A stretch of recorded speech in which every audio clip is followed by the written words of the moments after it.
చేసేసాం.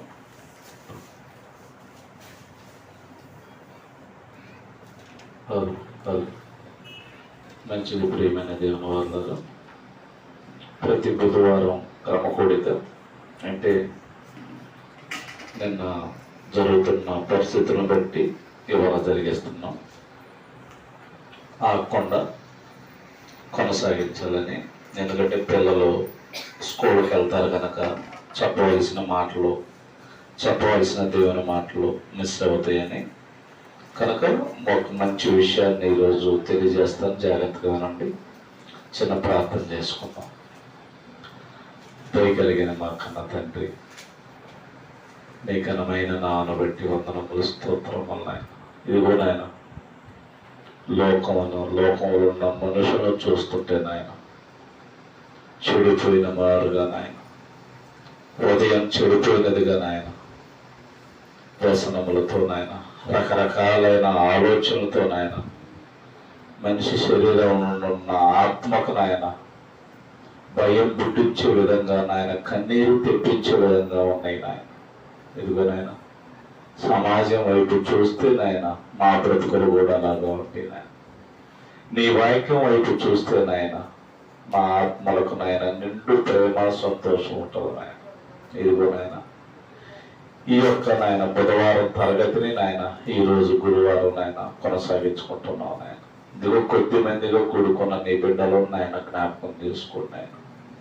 మంచి విషయాన్ని చెప్పవచ్చున్నగా నాయన నీ బిడ్డలకు నాయన అర్థం చేసుకోగలిగే మంచి మనసును, జ్ఞానాన్ని తెచ్చేయండి నాయన. ఇదిగో నాయన, నాకును పరిశుద్ధాత్మ ద్వారా పలకబడిన వాక్య సహాయాన్ని దయచేయండి నాయన.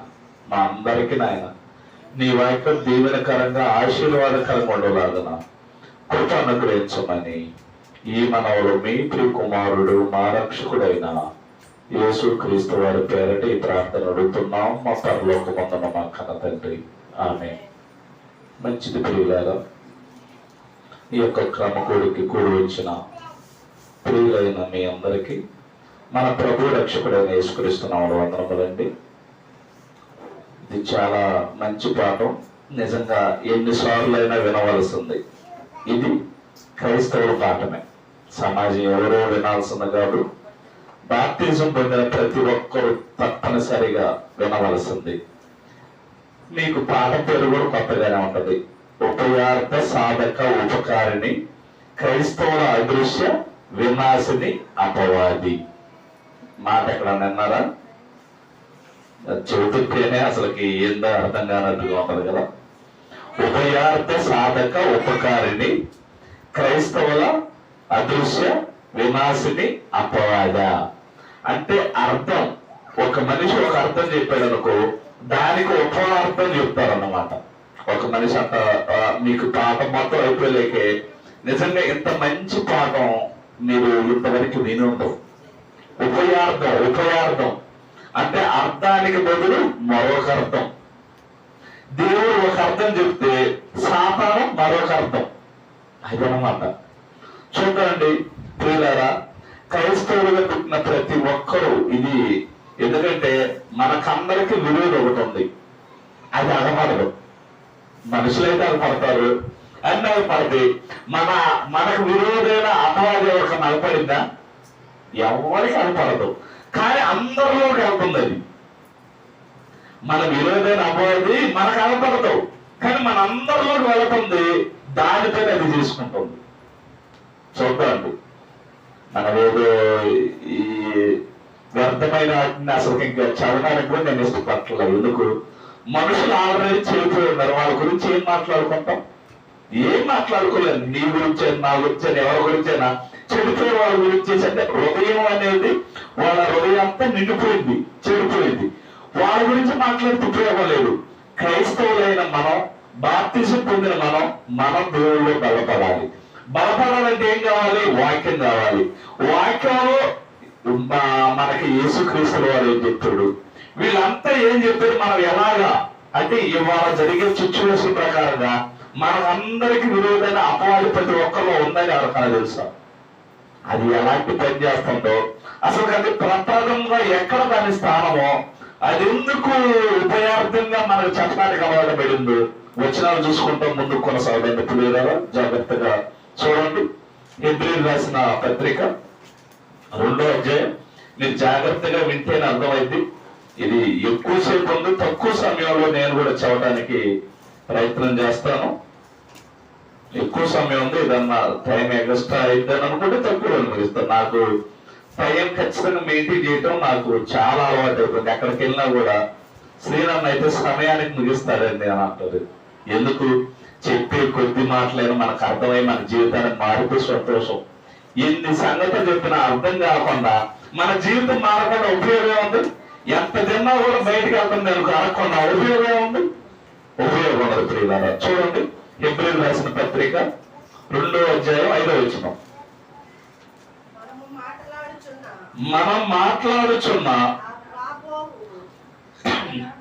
ఆ రాబోవు లోకమును ఆయన దూతలకు లోబరచలేదు. అంటే దేవుడు మన కొరకు పరలోకాన్ని సిద్ధం చేసేది. అసలు అది విరోధిగా మారడానికి కారణం ఏంటో చెబుతున్నా ప్రియులారా. అది అసలు విరోధిగా ఎవరన్నా ఒక కుటుంబీకులు ఎవరన్నా విరోధులుగా మారడానికి ఏదో కారణం ఉంటది. ఒక గొడవ అవడానికైనా ఏదైనా మొదలు పెట్టడం ఈజీ అండి. ఒక శత్రుత్వాన్ని కానీ ఒక మాటను అంతం కానీ ఎన్ని మొదలు పెట్టడం ఈజీ, ముగించడం చాలా కష్టం. ఎవరికి తెలియట్లేదు. ఇది ఒక తప్పుదాన్ని కొనసాగించడం చాలా ఈజీ, కానీ అది తెలియదు. ఈ అపవాది కూడా ప్రారంభం నుంచి ఏం చేసింది? మనకు విరోధిగా మారిపోయింది. ఎందుకు మారింది? మనం మాట్లాడుచున్న ఆ రాబో లోకమును ఆయన దూతలకు లోపరచలేదు. అంటే పరలోకం పిల్లలమైన మన కోసం దేవుడు ఏర్పాటు చేస్తే అదేం చేసింది? ఆ లోకం వారి పిల్లలకేనంట. దెయ్యం చూడండి, ఆ పరలోకం చాలా మంది చూడండి, తల్లిదండ్రులు కాని వాళ్ళు కాని బిడ్డల కోసం వల్ల చక్కటి దాచి పెడుతుంటారు బంగారం గాని. ఇది నా చిన్న కొడుక్కి, ఇది నా చిన్న కూతురికి, ఇది నా పెద్ద కూతురికి అలా చేస్తా ఉన్నావు. నిన్ను చూసుకున్న వాళ్ళు ఎవరైనా పక్కన వాళ్ళు ఉన్నారనుకో, చూసావా మనం ఎంతో కష్టపడ్డాం, మనం ఎంతో చూస్తున్నాం, మనం ఎంత చేస్తున్నా ఆ బంగారం అంతా వాళ్ళ బిడ్డలకు అంతా. అంటే మన మనసు అలాగైతే ఈ సాతాను మనసు ఎలా వచ్చేసింది? ఆ రాబో లోకాన్ని దేవదూతలకు లోపరచలా. అంటే దెయ్యం, అంటే దెయ్యంగా మాట్లాడి ముందు దేవదూత, ఆ దేవదూత దెయ్యంగా మారిపోయింది. లోపరచలేదు కనుక దాని కసి అనేది ఎవరి మీద పెట్టుకుందో చూడండి ప్రియులారా. చూడండి, ఒక్క మాట చూడండి, ప్రకటన. ఈ విషయాలు మీరు చాలాసార్లు కూడా విని ఉంటారు. ఈ ప్రకటన చెప్పకపోతే పాఠం మెయిన్ సందేశం అర్థం కాదు. అందుకు ఇది మొదటి చెబుతున్నాను. ప్రకటన 12వ అధ్యాయం. ఇది అంత ముందు ఒకసారి నేను ఒక విషయం చెప్పాను, మరి గుర్తుందో లేదో. అపవాదితో యుద్ధం క్రైస్తవుల సిద్ధం అన్న దాంట్లో ఈ మొదటి విషయాన్ని నేను చెప్పాను. ప్రకటన గ్రంథం 12వ అధ్యాయం 7-8.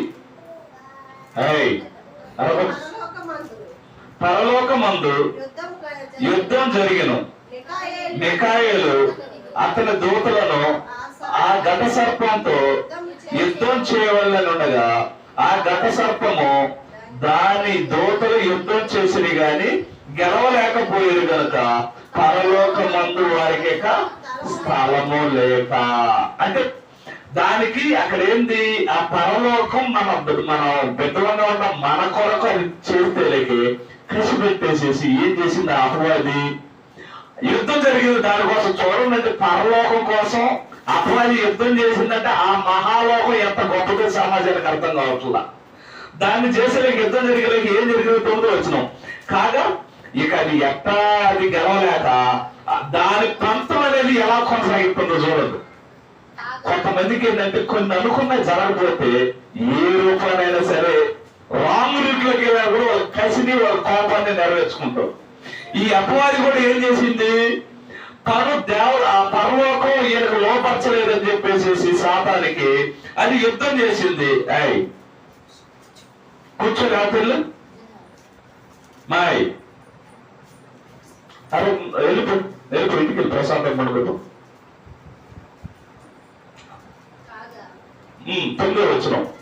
కాగా సర్వలోకమును మోసపుచ్చుచు అపవాదనియు సాతాన్ అనే పేరు గల ఆది సర్పమైన ఆ మహా ఘట సర్పము ప్రాణదోయబడిను. అది భూమి మీద ప్రాణదోయబడిను, దాని దూతలను దానితో కూడా ప్రాణదోయబడి. అంటే పరలోకంలో దానికి స్థలం లేదు, యుద్ధంలో గెలవలేకపోయింది, ఇక ఎట్టా గెలవలేదని చెప్పేసి ఏం చేశాడు దేవుడు?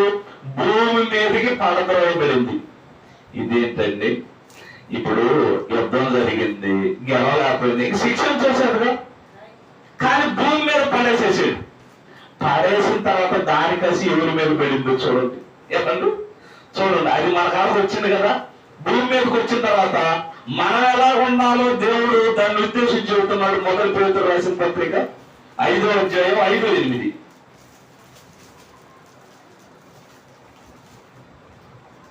వాడు కుట్ర అనేది మొదలు పెట్టేశాడు. ఎలా మొదలు పెట్టాడు చూడు. అపవాది నిజంగా అది ఎలాంటిదంటే మన మనసుల్ని, మన హృదయాన్ని దాని వశం చేసుకుంటుందండి. ఎలా చేసుకుంటుందని భూమి మీద పడైపోయిన తర్వాత చూడండి. మొదటి పేతురు 5:8. నిబ్బరమైన బుద్ధి గలవారై మెలకుగా ఉండుడి, మీ విరోధి అయిన అపవాది గర్జించు సింహం వలె ఎవరిని మింగుదునా అని వెతుకుతూ చెరుగుతుంది. చూడండి, పరలోక అది మన పిల్లలకు లోపరిచాడు దేవుడు. దీనికి లేదని చెప్పేసి యుద్ధం చేసింది. యుద్ధం చేసిన తర్వాత భూమి మీద పడదోయబడింది. పడదోయబడిన తర్వాత దాన్ని పరిశీలించండి, ఎవరిని మింగుతున్నా అంటే ప్రతి ఒక్క మనిషిని లాగేసుకోవాలని చెప్తుంది. అపవాది చూడండి, అంటే అక్కడ యుద్ధంలో గెలవలేకపోయేసరికి అది కసి పెట్టేసి భూమి మీద ఎవరి మీద పడింది? మనుషుల మీద పడింది. అందుకని దేవుడు ఏమంటున్నాడు? నిబ్బరమైన బుద్ధి గలవారే మెలకుగా ఉన్నది, మీ విరోధి అయిన అపవాది గర్దించకపోతే అది తొడగొట్టేసేసి వస్తుంది. ఇక ఈ భూమి మీద ఉన్న వీళ్ళందరినీ ఎలా చేయాలనుకుంటుంది మరొక మాట చూడండి. అసలు దాని ఉద్దేశం ఏంటో చూడండి. 2 దశలోనికీయులకు రాసిన పత్రిక 2వ అధ్యాయం 4వ వచనం. దాని యొక్క విధి విధానం చూడండి. అది ప్రాణదోయబడింది, ప్రతి ఒక్కరిని చేయాలనుకుంటుంది. అసలు దాని ఉద్దేశం ఏంటంటే ఇక్కడ చెబుతున్నారు చూడండి. 2వ దశలోనికీయులకు రాసిన పత్రిక 2వ అధ్యాయం 4వ వచనం. ఏది దేవుడు అనబడునో, ఏది పూజింపబడునో దాని అంతటిని ఎదిరించుచు దానికంతటి పైగా తనకు తానే హెచ్చించుకొనుచు తానే దేవుణ్ణని తను కనుపరుచుకొనుచు దేవుని ఆలయములో కూర్చున్నది గనక ఏ విధముగానైనను ఎవరిని మిమ్మును మోసపరచనీయకుండా చేసుకొనడి. అంటే దేవుని ఆలయం అది ఏది పూజింపబడాలి? దేవుడు పూజింపబడాలండి. ఎందుకంటే దేవుడి వల్లే కదా, దేవుడి వల్ల సృష్టి కలిగింది, దేవుడి వల్ల మనం కలిగాం, దేవుడి వల్ల మనం అంతా కలిగితే, కానీ అది పూజింపబడవలసిన దేవుణ్ణి, మహిమపరచబడవలసిన దేవుణ్ణి అది వాళ్ళ పూజింపడం దానంతా నిలుస్తుంది. అది అంటే దేవునికి రావాల్సిన మహిమను, దేవునికి రావాల్సిన ఘనతను ఇది కొట్టే చూస్తుంది. చూడండి, ఎంత ఇద్దరం కష్టపడి ఎంతో పని చేసి మనం సెల్లులది ఇవన్నీ చేసేసి బ్యాంకులో వేసుకుంటామా? మీరు మరి ఎక్కువ జరిగిందో లేదో పోటీ వీటిలో ఈ సైబర్ నేరగాలనే నొక్కేస్తారు. నీ దగ్గరికి రాడు. నీకేదో రేపు వచ్చేసి సెల్లు తీసుకొని వెళ్ళి సెల్లులో ఉన్నాయి చూడు, వాటి లింకులు ఉంటాయి. ఆ లింకుల ద్వారా మన డబ్బులన్నీ కటింగ్ చేసేసి ఎంతో కష్టపడి రూపాయి కూడబెట్టి చేసి బ్యాంకులు వేసుకుంటే, సరే మనకి బ్యాంకు ద్వారా పోలాగా ఫోన్ పే ద్వారా మనం డబ్బులు కట్టచ్చని చూసే వాళ్ళకు వాడు ఒక లింకు, ఒక మెసేజ్ మనం అక్కడ టచ్ చెప్పేది మొత్తం స్మాష్. చూడండి ఎంత అంటే ఈడు పడిన కష్టం ఎంత, వాడు పడుతున్న కష్టం ఎంత అర్థమవుతుందా? అంటే అపవాది యొక్క అర్థం చూడండి, అపవాది యొక్క దాని తంత్రాలు చూడండి.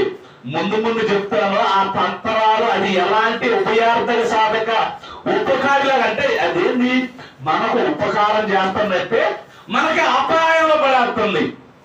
మనకు ఉపకారం చేస్తానంటే అపవాది మాటలు కానీ దాని తంత్రాలు కానీ దాని విధి విధానం కానీ ఎప్పటిది మనకు మేలు చేసినట్టే మళ్ళీ అపకారంలో పడేస్తుంది. చూడండి మరొక మాట చూడండి ప్రియులారా, మరొక మాట చూడండి, ముందుకు కొనసాగండి. మరొక మాట అండి, ఎట్టది ఒక్కొక్కరు ఎలా చేస్తుందో తెలుసా? హబక్కూకు గ్రంథం, ప్రవక్త అయిన హబక్కూకు రాసిన గ్రంథం 1:15 చూడండి.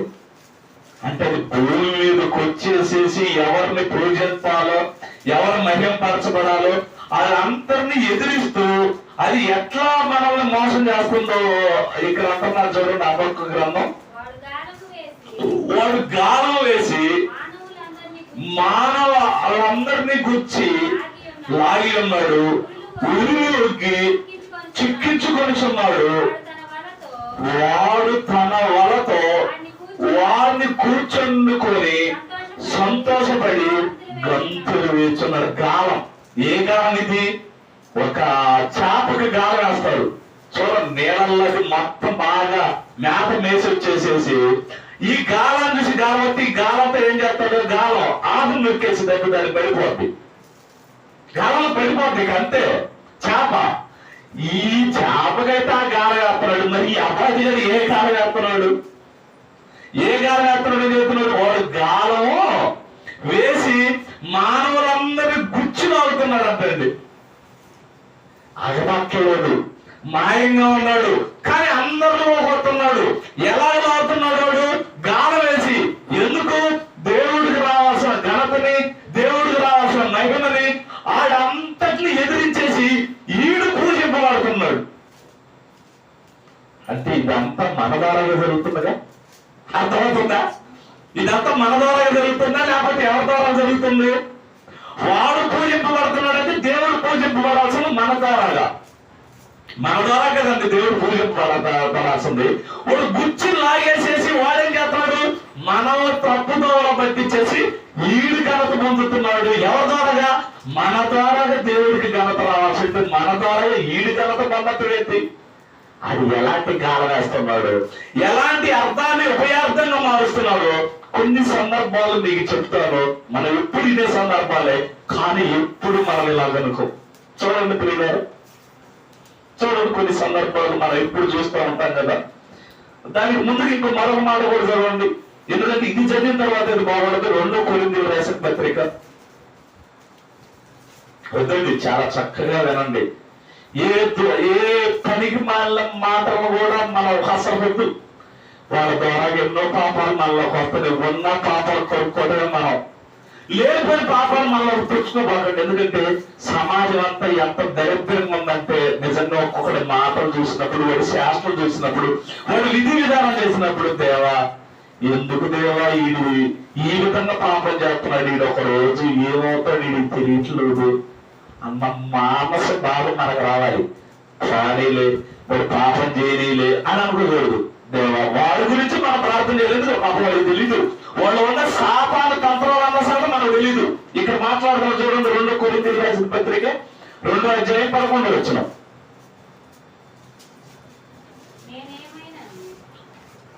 2 కొరింథీయులకు రాసిన పత్రిక 2:11 నేనేమైనాను క్షమించి ఉంటే సాతాను మనల్ని మోసపరచకుండాన్నట్లు మా నిమిత్తము క్రీస్తు సమూహమునందు క్షమించి ఉన్నాను. సాతాను తంత్రములను మనము ఎరుగనేనా? ఎరుగని వారం. అది ఎరిగిన వారం కాదు, ఎరుగని. అసలు సాతాను తంత్రం గురించి మనకు తెలియట్లేదు అనుకోవాలండి. మనకు తెలుసు అంటున్నాడు. ఎలా తెలుసు అబ్బా? అదేంటి మనకు తెలియకుండానే, అగపడకుండానే అది మనలోకి వస్తుంది, మన మనసులో హృదయాన్ని మారుతుంది. కానీ ఇక్కడ ఏమంటున్నాడు? సాతాను తంత్రం మనం ఎరగని వారం కాదు. ఎరగని వారం అంటే ఎప్పుడో ఇది చేసింది. అర్థమవుతుందా? ఎప్పుడో ఇది చేసింది. అప్పుడప్పుడు చూడండి, మన పిల్లలు మనకు తెలియదు అనుకుంటానే. అంటే ఇప్పుడంటే పెద్దగా తెలియదు, కానీ అప్పుడు రోజులు నేను కూడా చేశా. అది ఒక్కసారి చెప్పి మీకు బాగా కొంచెం అవుతుంది. చదువుకునే రోజుల్లో రాయనతల్లో రత్తమ్మ మల్లెగున వాడు ఒక ఉండి తీసుకొని ఆ ఉండిలో డబ్బులు దాచి పెట్టుకునేవాడు. దాన్ని నేనేం చేసేవాడిని, వాళ్ళే దాచిపెట్టుకుంటున్నారు. నేనేం చేసేవాడు, నాకు డబ్బులు అవసరం లేదు కొనుక్కోడానికి. మెల్లగా పిలిచి ద్వారాగా 5 రూపాయల బిల్లు 2 రూపాయల బిల్లు నేను తీసుకుంటాను. వీళ్ళలోనే యాత్ర ఉండేవాడు, నేనేమో తీర్థ ఉండేవాడు. ఈ దీంట్లో ఏంటబ్బా డబ్బులు యాత్రలు ఏం అలవాట్లో దొరుకునేవాడు. అర్థమవుతుందా? అంటే తర్వాత చెప్పి ఎవరో తీస్తున్నాడన్న సాగు ఎప్పుడు తెలిసింది? కొన్నాళ్ళు కొన్ని రోజులు దాటిపోయిన తర్వాత అప్పుడు అర్థమైంది ఎవరో కానీ దీన్ని తీస్తున్నారు. ఒకసారి నాతో తీపించారు, ఎక్కడ తీస్తున్నారు నువ్వు అని. అప్పుడు ఫినిష్ మీద తీస్తుంటే అప్పుడు గమనించారు. అంటే మనకు తెలియదు కదండి. ఇప్పుడున్న పిల్లలు ఉంటారు కదా, వీళ్ళేంది కొనుక్కోవడానికి వాళ్ళకి ఒక 10-5 దొరికితే ఎక్కడ పెట్టినప్పుడు కసక్క తీసి దాచి పెట్టుకొని కొనుక్కుంటారు. అంటే చిన్నపిల్లలు వాళ్ళ మనసు అది. అంటే ఎవరన్నా ఇట్లాంటి మన బిడ్డలు చేస్తా ఉంటే మనం వెలుగుతాం కదా. రే అక్కడ 5 రూపాయలు పెట్టే నడపాలంటే ఎవరు తీశారు? నువ్వే తీసుంటావు, మన తీసింది నేను చూస్తానంట. ఇక్కడ కూడా దేవుడు ఏమన్నాడు, సాతాను తంత్రములను మనం ఎరగని వారం కాదంటే ఎక్కడో జరిగింది మనకు తెలిసి ఉండాలి, వాళ్ళకి తెలిసి ఉండాలి. ఆ విచ్చిన అన్న ఎట్ట మన వారి తంత్రములు మనం ఎరగని వారం. చూడండి, ఇప్పుడు చూడండి సందర్భానికి రండి. ఏమండి ఇక్కడ సందర్భానికి రండి. ఆదికాండం అంటే మొట్టమొదటి సంగతి. ఎవరికైనా మూలం తెలుస్తుంది కదా, మూలం తెలుసు కదా. ఆ మూలం ఒకరండి. ఆదికాండం 3వ అధ్యాయం, ఆదికాండం 3వ అధ్యాయం 1 నుంచి. దేవుడైన యెహోవా చేసిన సమస్త భూజంతువులలో సర్పం యుక్తి గలదయ్యి ఉండెను. అది ఆ స్త్రీని చూసి, ఇది నిజమా? ఈ తోట చెట్లలోని దేని ఫలమైనను మీరు తినకూడదని దేవుడు చెప్పినా అని అడిగెను. అందుకు స్త్రీ, ఈ తోట చెట్ల ఫలములను మేము తినవచ్చును, అయితే తోట మధ్య నుండి చుట్టూ ఫలములను గురించి దేవుడు మీరు చావకుండాన్నట్లు వాటిని తినకూడదని వాటిని ముట్టకూడదని చెప్పినని సర్పంతో నేను. అందుకు సర్పము, మీరు సావనే చావరు. ఇక్కడ ఒక అర్థానికి బదులు ఉపాయార్థం వచ్చింది. అర్థం చేసుకోవాలి, జాగ్రత్త, మీరందరూ అర్థం చేసుకోవాలి. దేవుడు ఏ అర్థం చెప్పాడు? ఈ ఏదైనా తోటలో చెట్ల ఫలంలో మీరు ఏదైనా తినొచ్చు, అది ఒక్కడ తినకూడదని చెప్పింది. కానీ ఇక్కడికి వచ్చేలేక అపవాది అర్థాన్ని ఏం మార్చాడు? ఏమన్నాడు? 4వ వచనం చూడండి. అందుకు సర్పము, మీరు సావనే సావరు, సస్తారని చెప్పేసి దేవుడు చెప్పాడు. మీరు సావనే సావరని అంటే అర్థాన్ని ఏం చేసింది? తిప్పేసింది. తెలుసా? మనం కొన్ని మాటలు కొన్ని మాటలుగా నిజాలు చెప్పకుండా కొన్ని తిప్పేస్తుంటాం. నువ్వు ఆ రోజు ఇది అన్నావు, ఇది కాదన్న ఇది అంటే 100 సార్లు మనం తిప్పి అబద్ధాన్ని నిజం చేస్తాం, నిజాన్ని అంటే అర్థాన్ని మరొక అర్థంగా మార్చేస్తున్నావు. ఎందుకు? నువ్వు నిజంగా జరిగింది అక్కడ ఒకటి, కానీ నువ్వు ఇంకోటి మరొకటి మారుతున్నావు. అంటే ఉపయార్థక సాధక ఉపకారి అంటే ఈ అపవాది ఇప్పుడు అవ్వమని ఆదామని మేలు చేసిందా కీడు చేసిందా? అర్థం కాలేదా? వాక్యం అర్థం కాలేదా? అర్థం అవుతుందా? ఓకే. అంటే అర్థాన్ని ఏం చేసింది? ఉపయార్థం దానికి మరొక అర్థం చెబుతుంది. అర్థానికి బదులు మరొక ఉపయార్థం ఏది? మీరు చస్తారని దేవుడు చెప్తే మీరు సావరని నేను చెప్పేసి మనకు మేలు చేసినట్టుగా అదేం చేసింది? పాపంలో పడేసిందండి. అంటే ఉపయార్థక సాధక ఉపకారి క్రైస్తవుల వినాశిని అపవాది క్రైస్తవులు నాశనం చేస్తుంది. ఎవరో అనుకుంటారు, మనకున్న మనోళ్ళు పక్కన వాళ్ళు వీళ్ళనుకున్నాం, వాళ్ళలో జొరబడి ఇది మనల్ని మార్చేస్తుంది. ఆనాడు మొట్టమొదట అపవాది ఏం చేసింది?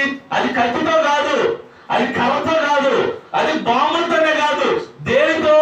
మాటను మార్చి గాలవేసులాగుతుంది, పాపంలో పడేస్తుంది. మరో సందర్భం కూడా చూద్దాం, చూడండి ప్రియులారా. లోకాసు వార్త. ఇది మొట్టమొదట అవ్వమ్మ గారిని ఎలా చేసిందా? అర్థాన్ని మరొక అర్థం మార్చేసి ఒక అర్థం చేసి పాపంలో పడేసింది. అంటే నాశనం చేసేసిందిగా. ఆదాము నాశనం చేసింది. ఇలాగే యేసుక్రీస్తుల వారిని కూడా నాశనం చేయడానికి వచ్చింది. చూడండి ఈ సందర్భం చూడండి, ఆశ్చర్యపోతారు. లోకాసు వార్త 4వ అధ్యాయం ప్రియులారా.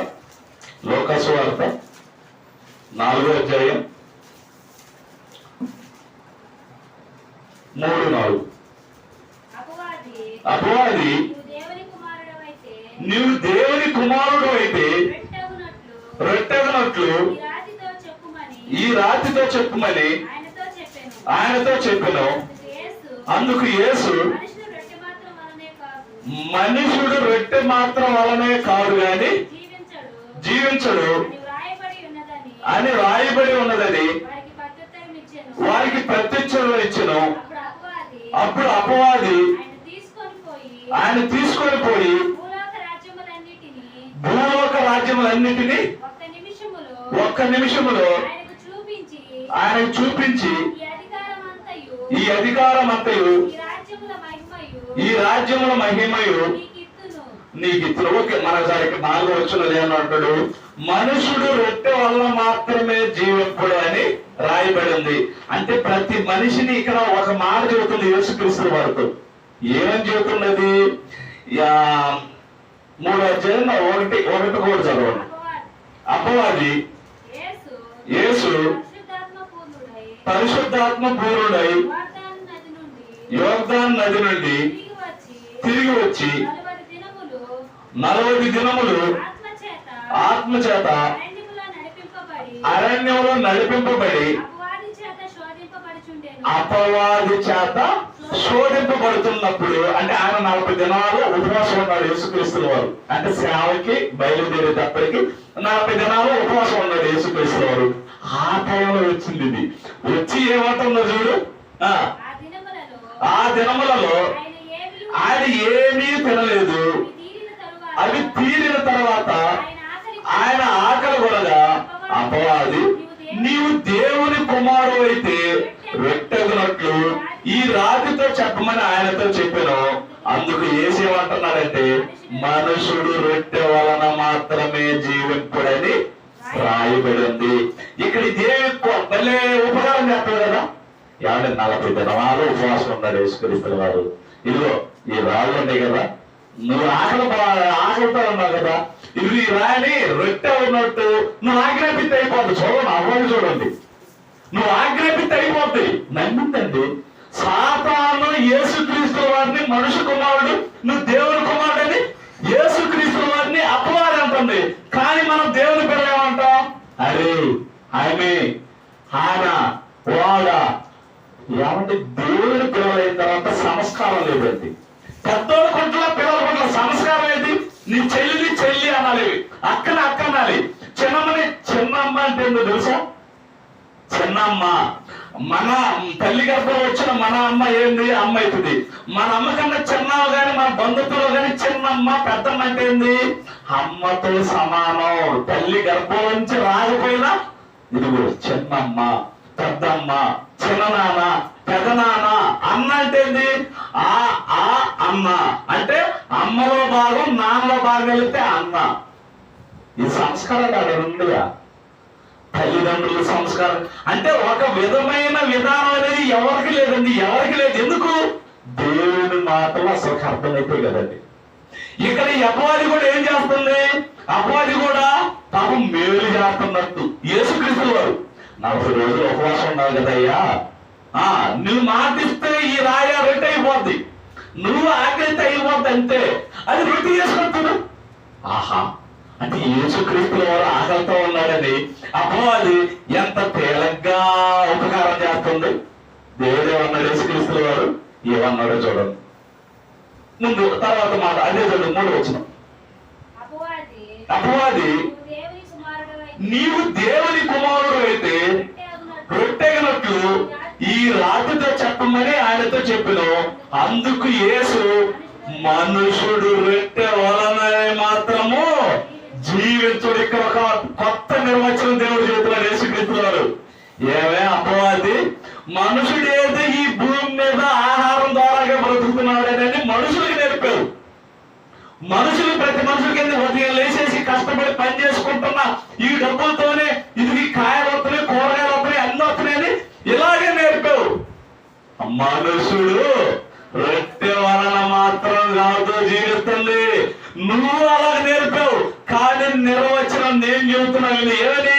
మనుషుడు రొట్టె వలన మాత్రమే జీవింపడు. ఎలా జీవిస్తాడో తెలుసా? ఈ మనిషికి తెలుసా ఎలా జీవిస్తాడు? తెలుసా ఎలా జీవిస్తాడు? మళ్ళీ బైబిల్లో అడుగుతాం. మనుషులైతే చెబుతారు, అబ్బా నేను చాలా కష్టపడ్డాను కారణంలోగా. నీ కష్టం ఏందో, దేవుడి కష్టం ఏందో, అపవాది ఉపహారం చేసే ఆ కష్టం ఏందో, దేవుడు మనకు చేసే ఉపకార కష్టం ఏందో, ఈ మాట చూడండి ప్రియులారా, చూడండి. 1 కొరింథీయులకు రాసిన పత్రిక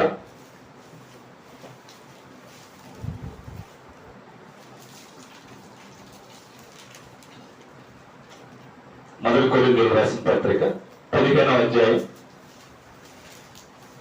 బైబిల్ అండి, బైబిల్లోని మాటలు ఇవన్నీ అర్థం చెప్పి ప్రతి ఒక్క ఆత్మని దెయ్యం నుంచి దూరపరిచే బోధలు లేవండి. ఎవడు గోరవాడిది, ఎవడి ఇష్టం వాడిదని ఇష్టం వచ్చినట్టు చెప్పుకుంటూ మనిషి హృదయాల్ని పాడు చేసుకుంటున్నారు.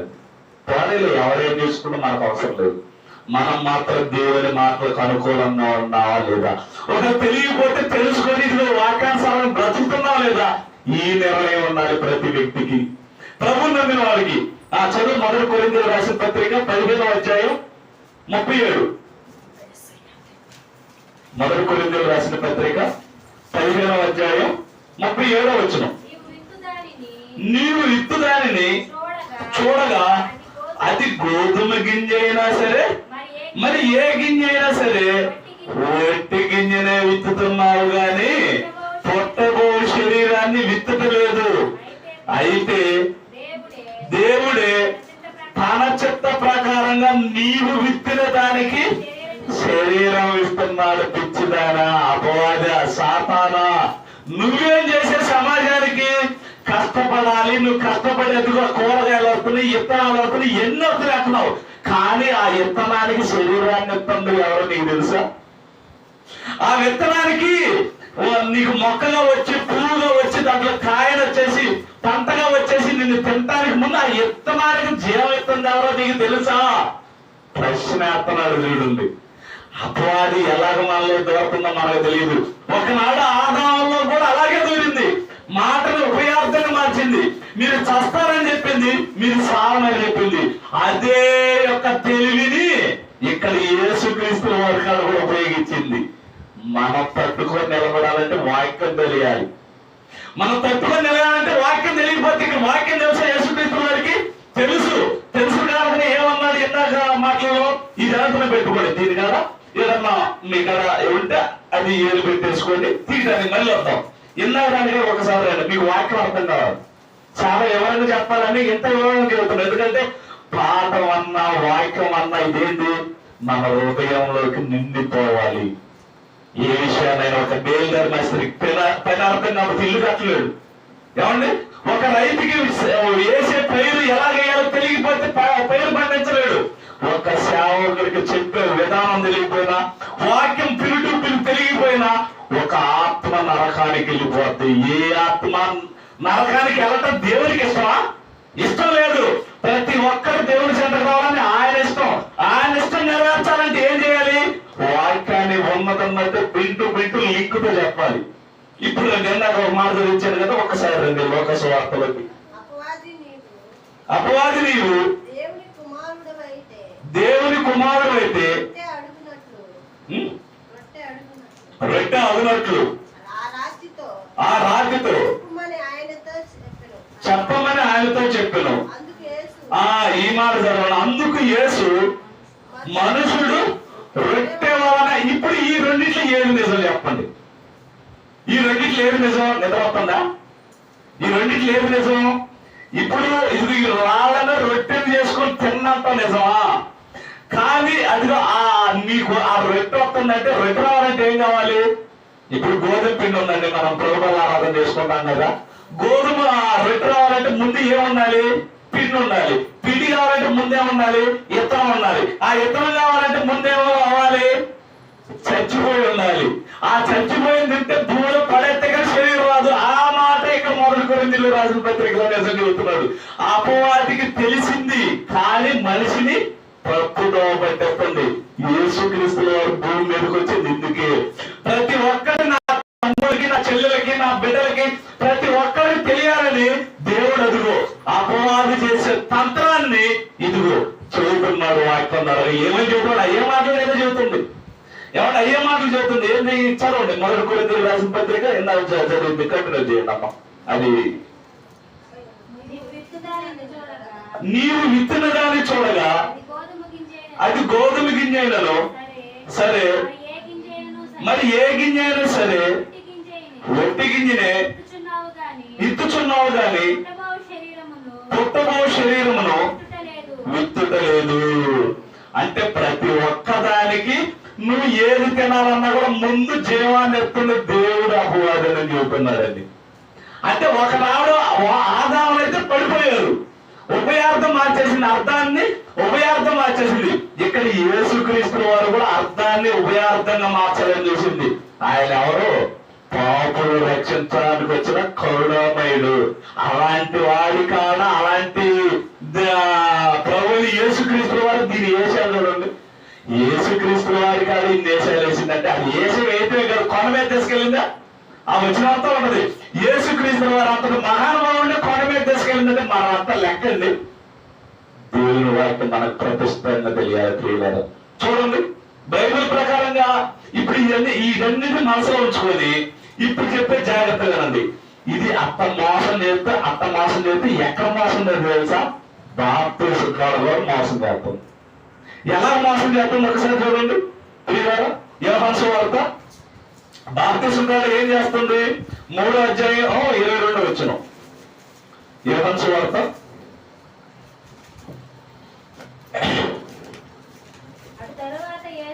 అటు తర్వాత యేసు తన శిష్యులతో కూడా ఏ దేశం? యోదయ దేశములకు వచ్చి అక్కడ వారితో కాలము గడుపుచు బాప్తీసం ఇచ్చుచూ ఉండెను. సలీము దగ్గరనున్న ఏనోను స్థలమున నీళ్లు విస్తారముగా ఉండెను కనుక యోహాను కూడా అక్కడ అంటే ఇక్కడ నేలతో విస్తారంగా ఉన్నారు కదా, బాప్తిసం తీసుకుంటా ఉన్నారు కదా.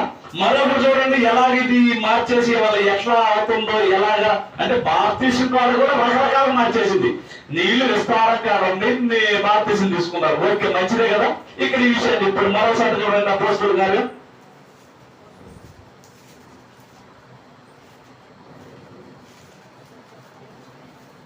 8వ అధ్యాయం 38.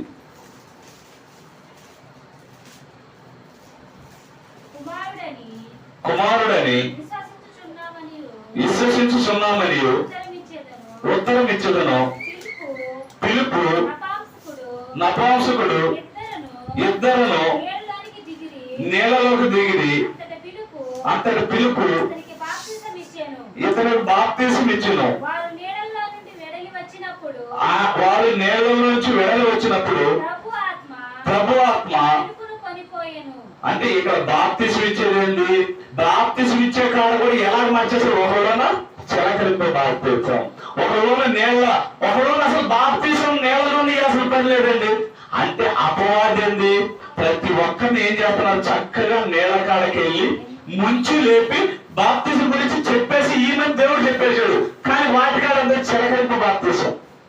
కొంతమంది అంటారు కదా, బాప్తిసం తీసుకునే పని లేదండి, మేమే పరలోకం వెళ్తామండి, బాప్తిసం తీసుకున్న మీరే శరీరంలో. చూడండి, అపవాది వాళ్ళు జరపడి ఎక్కడ స్పష్టంగా నేలలో బాప్తిసం తీసుకోమని తండ్రి కుమార పరిశుద్ధాత్మ. కానీ కొంతమంది అంటారు యేసుక్రీస్తు నామములోనే బాప్తిసం తీసుకుంటే కానీ అది బాప్తిసం. తండ్రి కుమార పరిశుద్ధాత్మ నామంలో యేసుక్రీస్తు వారు లేరా? లేదు, యేసుక్రీస్తు వారి నామంలో తీసుకుంటేనే బాప్తిసం. అంటే ఒక సేవకుల్ని మోసం చేస్తుంది, ఒక విశ్వాసుల్ని మోసం చేస్తుంది. ప్రతి ఒక్క హృదయాన్ని అది ఎలా మోసం చేస్తుంది? అర్థాన్ని ఉపయార్థంగా మార్చేస్తుంది. అర్థాన్ని ఉపయార్థంగా మార్చేస్తుంది. ఎలాగంటారా? ఒక్కో ప్రాంతానికి వెళ్ళినప్పుడు మూత్ర విసర్జన చేయకూడదు అని రాసి ఉంటారు. ఎక్కడ? బస్ స్టాండ్ల కాడ కానీ, రైల్వే స్టేషన్లు కానీ, అనేక సార్లు కాడికి వెళ్ళినప్పుడు మూత్ర విసర్జన చేయకూడదు అని రాసింటే అక్కడ చెయ్యకూడదు, అక్కడనే ఆ దూది పెట్టి ఏమైంది? మూత్ర విసర్జన చెయ్యరా అంటే ఏమవుతుంది? వాడు వద్దు అని రాసేది ఒక అసలు చెప్పేసి ఏం చేస్తుంది? చెయ్యి అంటే మంచి నేను అబద్ధాన్ని చేస్తుంది, అబద్ధాన్ని మంచి చేస్తుంది. ప్రియులారా, ఇది ఎలాగనే కాదు, ఒక బాప్టిస్ట్ విషయంలోనే కాదు, మరొక విషయంలో కూడా ఇది ఎలా ఉంది అది కూడా చూడండి. ప్రియమైన దేవుని వారు, మత్తయి సువార్త 16వ అధ్యాయం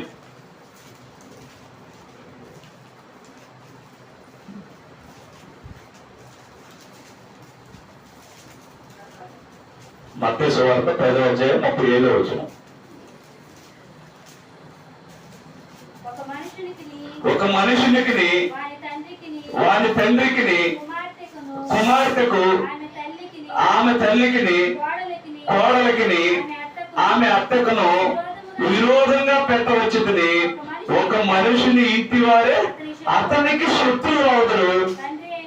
అంటే ఇవాళ ఏంది, యేసుక్రీస్తు వారిని నమ్ముకుంటే ఏమవుతుందంట ఈ వచనం చూపిస్తుంటారు. అసలు బాప్తీసం రకరకాలుగా మనం తీసుకోబట్టే కదా, మనం రకరకాల పేర్లతో పిలవబడుతున్న సంఘాలు బట్టి మనం ఏమంటున్నాం, అసలు బాప్తీసం ఒకటే రెండా, విశ్వాసం ఒకటే రెండంటే మనం ఏం చేస్తుంది, అర్థాన్ని ఉపయోగంగా మార్చేస్తుంది. ఆ మాట కూడా ఒకసారి చూడండి. ఎఫెసీయులకు రాసిన పత్రిక 4వ అధ్యాయం 5వ వచనం.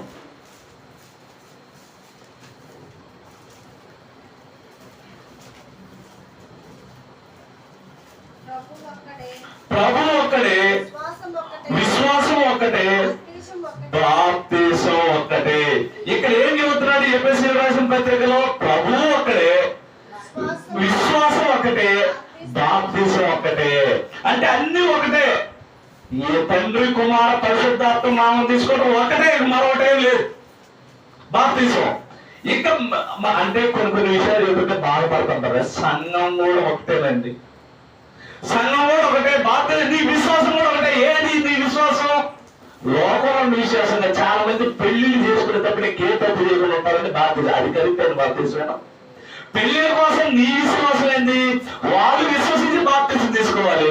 కొత్తగా పెళ్లి చేస్తే చాలా మంది, నేను కూడా అక్కడక్కడ చూసేదండి, అంటే వాళ్ళ మీద డౌట్. అది డౌట్ అయితే అసలు పెళ్లి చేయబోకు, అంతే కదా. కొంతమంది ఉంటారండి, వాళ్ళ పిచ్చి వాళ్ళు ఎలాంటిదంటే, సొంత బిడ్డ సొంత వాళ్ళే పెళ్లి చేస్తూ నువ్వు వాళ్ళకి ఇష్టమై బాప్తీసం తీసుకుంటే బాగుండు దేవుడి అన్ని. నీ విశ్వాసం ఏంటి? బాప్తీసం తీసుకుంటే ఏ తప్పు లేదు, చేయరా.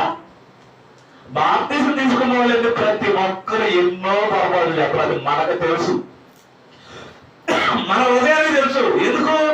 బాప్తీసం తీసుకున్న సేవకుడు తప్పు చేస్తున్నాడు, బాప్తీసం తీసుకున్న విశ్వాసి అంటే వీళ్ళందరినీ తప్పు చేపెడుతుంది, తప్పు మాట్లాడుతుంది ఎవరు? మన విరోధి అపవాది. ఎలాగది? గర్జించి సింహం వల్ల ఎక్కడి నుంచి వచ్చింది? పరలోకంలో యుద్ధం జరిగి పరలోకంలో తంటే భూమి మీదకి వచ్చి పడితే భూమి మీద నుంచేసి మనమే దొరికాం. పందులు దొరకలా, గేదెలు దొరకలా. పందుల్లో అంటే జస్ట్ పందుల నుంచి అయితే పారిపోయినాయండి అవి. యేసుక్రీస్తు వారు ఒకరోజు ఇల్లు ఈ పందుల్లో నుంచి వెళ్ళిపోమంటే వెళ్ళిపోతాయి కదా, ఆ పందులు ఒక్క క్షణాన్ని బరాయించట్లా. మనలో అపవాది 8 సంవత్సరాల నుంచి బరాయిస్తున్నాం అంటే అంత గొప్ప మనం వెళ్ళి అవునంటారా కాదంటారా? అంటే ఉపయార్థక సాధక ఉపకారిని, అది మనకు ఉపకారం చేస్తున్నట్టే ఉంది, కానీ మనకు తెలియదు. మనలో వచ్చేసి ఇదిగో వీటన్నిటిలో మోసం చేస్తా ఉంది. ఆదాలను మోసం చేసింది, యేసుక్రీస్తులను మోసం చేయాలని చేసింది. కానీ యేసుక్రీస్తుల వారికి తండ్రి అయిన దేవుడు చెప్పిన ప్రతి మాట తెలిసిపోయింది. నిష్ఠగా ఉన్నాడండి, నిష్ఠగా ఉన్నాడు. అయితే మనం ఎలాగ బలపడాలి? ఇదే కదా మరి. ఎలాగా? దాని వల్ల మనం ఎలా చేయాలంటే ఇక్కడ కొన్ని మాటలు చూసి ముగించి వేసుకున్నాను. ప్రియులారా చూడండి, ఏడు గ్రంథం కొన్ని మాటలు చెప్తూ ముగించేసుకున్నాను. ప్రియులారా 34:3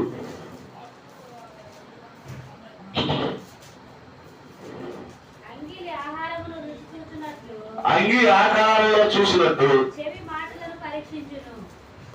మాటలను పరీక్షించును, న్యాయం ఏదైనాను విచారించి చూద్దుము రండి. మేలైనదేదో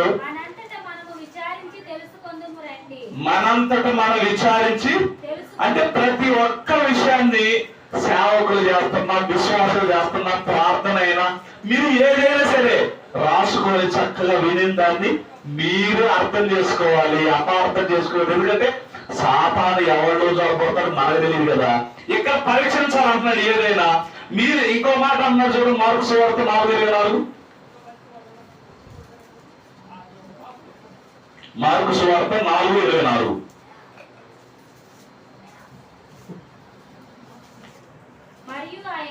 మరియు ఆయన మీరేమి వినుచున్నారో జాగ్రత్తగా చూసుకోండి. అక్కడ ఏమంటున్నాడు? పరిశీలన చేసుకోవాలని ఇందాక 7 గ్రంథాలు చెప్పాడు. చెడు మాటలను పరీక్షించాలన్నాడు. అంటే మన చెవుకొచ్చి ఏ మాట అయినా పరీక్షించాలి, ఏదైనా చేయాలి. ఇక్కడ ఏమంటున్నాడు? మీరేమి వినుచున్నారో జాగ్రత్తగా చూసుకోవాలన్నాడు. ఎందుకు చూసుకోవాలనుకుంటున్నాడు? ఒకనాడు ఏదేను తోటల్లోకి అపవాది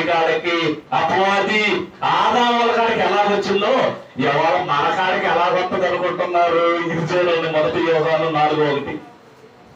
ప్రియులారా,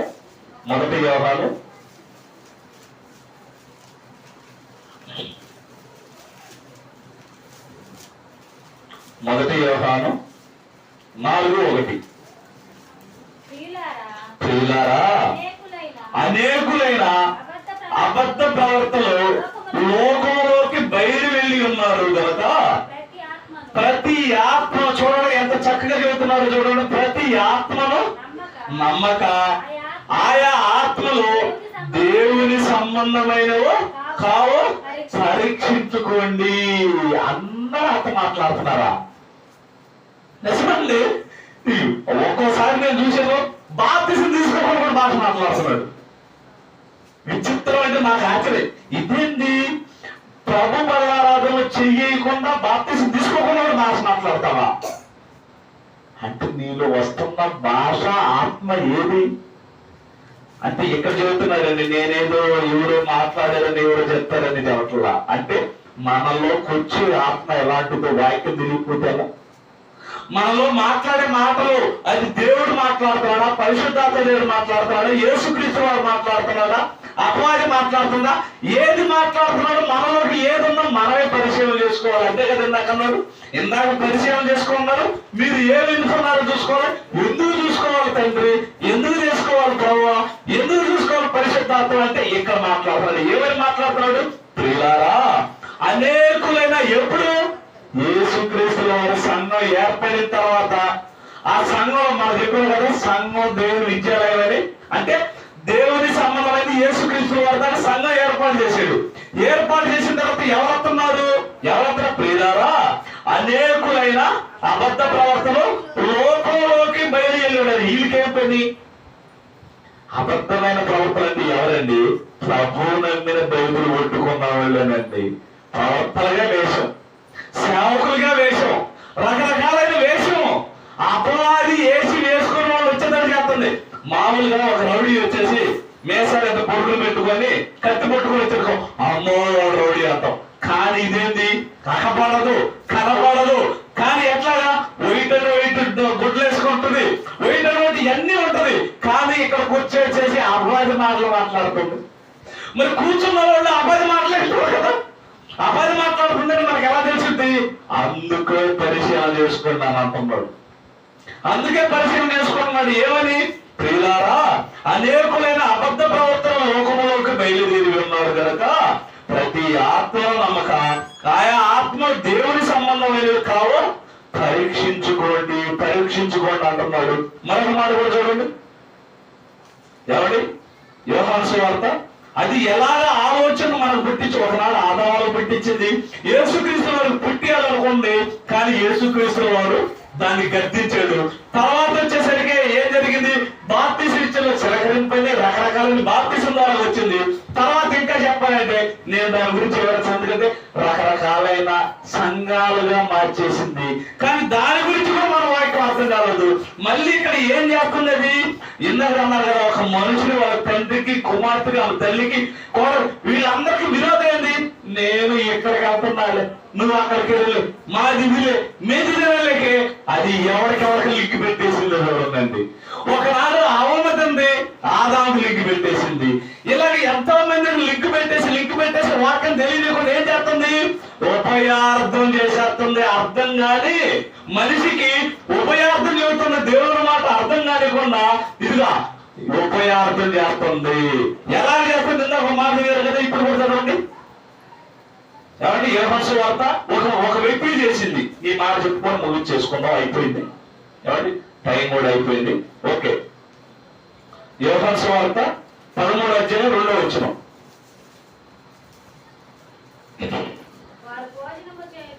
వారు భోజనము చేయుచుండగా ఆయన అప్పగింపవలనని సీమోను కుమారుడు ఇస్కరియోతు యోదా హృదయములో అపవాది ఇంతకు ముందు ఇక్కడ ఒక్కసారి మీరు జాగ్రత్తగా ఉండండి ప్రియులారా. ఇస్కరియోతు యోదాకి ఆ ఆలోచన పిట్టించింది ఎవరు అంటే అదేం చేసింది? ఒక తప్పుడు విధానాన్నైనా మనకు తెలియకుండానే చొరబాటు వేసింది. యేసుక్రీస్తు వారిని 33 నాణ్యాలకి అమ్మమ్మని ఎవరు చెప్పింది? అపవాదని చెప్పింది. పాప పిచ్చాని తెలియలా ఇస్కరియోతు యోదాకి. కానీ తన హృదయంలో పుట్టించిన తర్వాత అదేం చేసింది? తర్వాత నువ్వు దేవుడికి ద్రోహం చేసి నువ్వు చావు చావు చావు అని చెప్పేసి ఉరేసుకునేటట్టు చేసింది. అంటే అర్థాన్ని ఏం చేస్తుంది? ఉపయార్థంగా మార్చేస్తుంది. ఉపయార్థంగా మార్చేస్తాం. మన పాఠం ఏంటో చూసారా? పాఠం ఏంటి? ఉపయార్థ సాధక ఉపకారిని క్రైస్తవుల అదృశ్య వినాశిని అపవాది. నేనున్న క్రైస్తవులంతా అది నాశనం చేస్తుందండి, మీరు చేసినట్టుగా ఉంది. ఒకనాడు అమ్మమ్మని ఆదాము గారిని యేసుక్రీస్తు వారిని ఎందుకు మోసం చేయాలని చూసినా కూడా యేసుక్రీస్తు వారు ఎలా తప్పించుకోగలిగాడు? ఆయనకి తండ్రి అయిన దేవుడు అర్థమయ్యాడు. భూమి మీదకి వచ్చి ఒక నిష్ఠగా ఉన్నాడు. తర్వాత అనేకులైన అబద్ధ ప్రవర్తన అవుతారు, అనేకులైన ఆత్మలో వచ్చినట్టు మాట్లాడుతుంటారు, అనేకులైన వచ్చేసేసి ఇదిగో రకరకాల బాప్తిసం అంటారు, రకరకాల మాట్లాడతారు. కనుక నువ్వు ఇదిగో ఈ బైబిల్లో ఉన్న ప్రతి ఒక్క మాట నువ్వు కూర్చొని చక్కగా చదువుకున్నాను అంటాడు. అది అర్థం మార్చేస్తుంది. అందుకే మీకు బైబిల్ ఉందనుకో క్షణాక్షరాలతో తెలుగులో కమ్మగా ట్రాన్స్లేషన్ చేసింది. కమ్మగా, ఎందుకంటే అప్పుడున్న కాలం ఎలాంటిదో ఒక్కసారి మాట చూడడం మీకు బాగా అర్థమవుతుంది. 2 పేతురు రాసిన పత్రిక చూడండి, ముగించేస్తాను, అయిపోయింది. కంగారు పడిపోకండు. కరెక్ట్ గా 20 నిమిషాలు, అరగంట 50 నిమిషాలు చెప్తా. అంటే ఒక 10 నిమిషాలు మామూలు మేము 30 గంటే కొద్ది పాఠం బాగా ఎవరిని ఇవ్వాలని చేసింది, అయిపోయింది, ముగించేస్తే ఈ మాట చదవండి. ఎందుకంటే ఒకనాడు మనం అపార్థం చేసుకోవడానికి కారణం ఏంటి? అంతే కదండి. ఒక వ్యక్తి ఉన్నారండి, ఒక అన్న చెల్లెలు ఉంది, ఎవరు లేరు, అక్కడ నిలబడి ఉన్నారు. మనం అపార్థం చేసుకుంటామా లేకపోతే అర్థం చేసుకుంటామా? నిజంగా ప్రతి ఒక్కరు ఎవరైనా అపార్థం చేసుకుంటాడు. అర్థం చేసుకుంటాడంటే వాడు ప్రభు మందిరం నిఘాలు వస్తే నీకు అయిపోతాడు. నేను ఇంకా అంత నుంచి ఇంకేం చెప్పను. అపార్థం చేసుకున్నాడు 100% వాడే అపవాది గాడు. ఇక్కడ జీవితంలో చూడండి, 2 పేతురు రాసిన పత్రిక 3వ అధ్యాయం